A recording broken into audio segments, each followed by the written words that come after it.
Hello friends, કેમ છો બધા? આજે હું તમારી સાથે શેર કરીશ ગીસોડાની કાચરીની રેસીપી, જે એકદમ સોફ્ટ, ક્રિસ્પી અને ટેસ્ટી પણ બને છે. તો આ ગીસોડાની કાચરી બનાવવા માટે સૌપ્રથમ મેં અહીં 500 ગ્રામ ગીસોડા લીધા છે. એકદમ કૂણા નથી લેવાના, આ રીતે મીડિયમ એવા જાડા લેવાના છે. છાલ નીકાળી એના આ રીતે સર્કલમાં પીસીસ કરી લઈશ. પીસ આપણે અહીં બહુ પાતળા નથી કરવાના, આ રીતે થોડા જાડા એવા રાખવાના છે, જેથી કરીને કાચરી એકદમ સરસ દરવાળી બને. હવે ત્યારબાદ હું એને એક તપેલીમાં લઈ લઈશ અને સ્વાદ પ્રમાણે નમક એડ કરીશ. નમક એડ કર્યા બાદ હાથેથી વ્યવસ્થિત ચોળીને મિક્સ કરી લઈશ અને ત્યારબાદ ઉપરથી એક ડીશ ઢાંકી અહીં હું આ ગીસોડાને એક રાત માટે રહેવા દઈશ. બીજા દિવસે પ્લેટ હટાવી એને ચેક કરી લઈશ.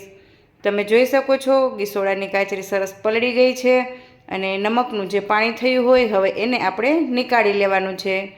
એકદમ સરસ સોફ્ટ એવી થઈ ગઈ છે. હવે એને હું એક ચારણીમાં નિતારી લઈશ, જેથી કરીને આ કાચરીમાં જે પાણી રહ્યું છે એ બધું નીતરી જાય. પાણી એકદમ સરસ નીતરી જાય ત્યારબાદ આ કાચરીને આપણે કોટનના ટુકડામાં જ્યાં તાપ આવતો હોય ત્યાં સૂકવી દેશું. તો કોટનના ટુકડા ઉપર મેં એને આ રીતે એક એક કરીને સરસ સૂકવી દીધી છે. જ્યાં ડાયરેક્ટ સૂર્યનો તાપ આવતો હોય એ જગ્યા પર મેં સૂકવી છે. બીજા દિવસે તમે જોઈ શકો છો એ કાચરી જે છે એ સરસ સુકાઈ પણ ગઈ છે. હવે મેં ત્યારે એને એક પ્લેટમાં લઈ લીધી છે. હવે આ જ રીતે હું એને દરરોજ તાપમાં રહેવા દઈશ અને રાત્રે એને રૂમમાં લઈ લઈશ. હવે 7 થી 8 દિવસ થઈ જતાં કાચરી જે છે એ એકદમ સરસ સુકાઈને ક્રિસ્પી થઈ ગઈ છે. એને હું આ રીતે તોડીશ તો એ ઇઝીલી તૂટી પણ જશે.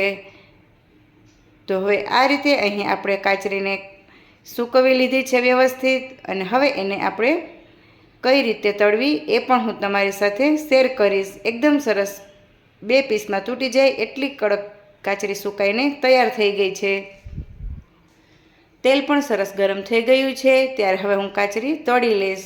અહીં આપણે આ કાચરીને લો ફ્લેમ પર તળવાની છે, જેથી કરીને એ દાજી ન જાય, નહીં તો આ કાચરીનો ટેસ્ટ જે છે એ કડવો લાગશે. માટે લો ફ્લેમ પર એને આ રીતે કન્ટિન્યુ હલાવતું રહેવાનું છે, જેથી કરીને કાચરી બધી બાજુ વ્યવસ્થિત ફૂલીને તળાઈ જાય. હવે આ જ રીતે હું બીજી કાચરી પણ તળી લઈશ.